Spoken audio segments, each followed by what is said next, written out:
muchas veces se ha pensado de que el mercado de capitales peruano hay que mantenerlo muy protegido porque el problema cambiario que puede traer los flujos de capitales, porque estos flujos de capitales son muy volátiles, lo que haría que en cualquier momento de que Europa o Estados Unidos se recuperen de su situación, saldrían de los países nuestros y harían que el sol se deprima fácilmente.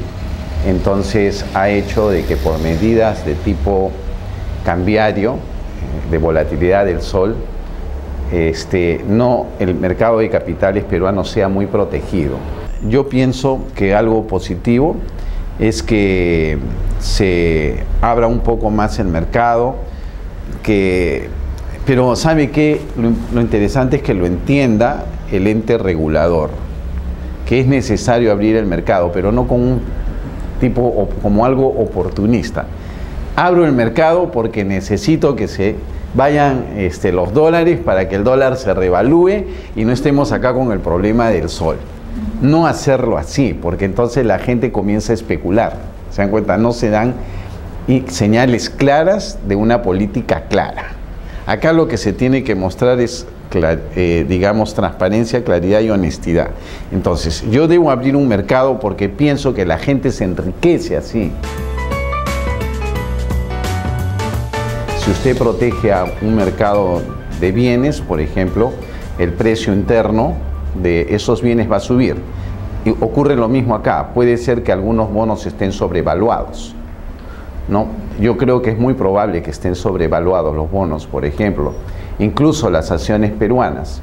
¿Por qué? Porque al no permitir invertir en el exterior y no promover la inversión libre de las personas, sino limitarlas, entonces lo que hacen es que acá el precio suba de los títulos, porque las AFP tienen los ahorros compulsivos, porque no es que uno decide ahorrar, sino que por ley uno tiene que colocar en AFP.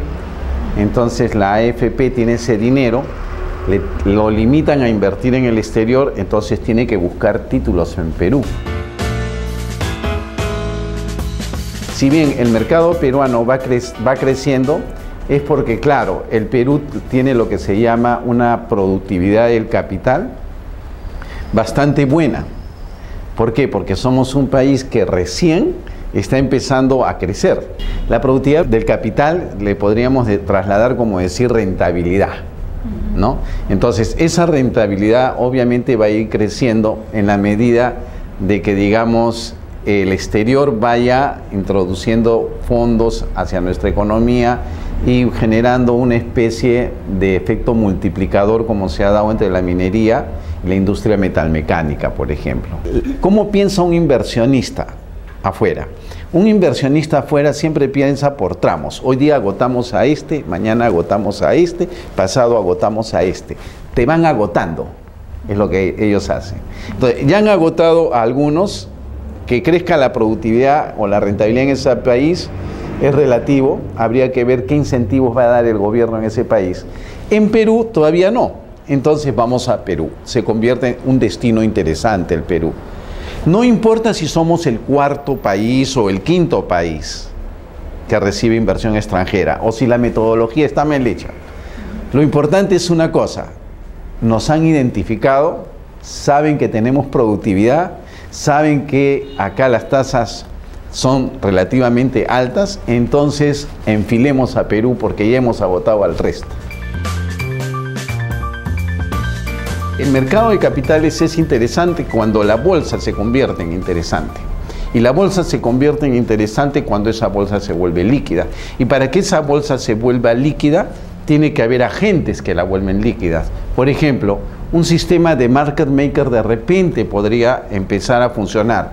Por ejemplo, una alianza no con países tan pequeños como con los que nos hemos aliado. Por ejemplo, una alianza de repente con alguien más fuertecito, ¿no? Ver ese camino, por ejemplo, de repente unirnos con Sao Paulo, ¿no?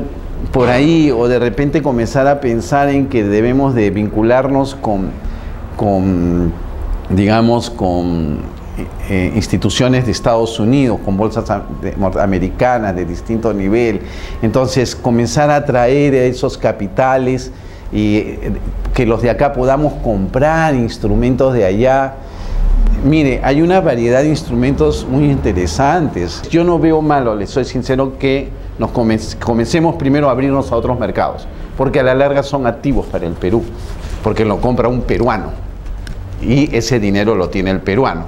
Y tampoco vería malo que acá, por ejemplo, haya un sistema un poco más libre de apalancamiento y que el regulador entienda que va a regular a un mercado más complejo, ¿no? Y no al mercado de siempre, bonos, acciones.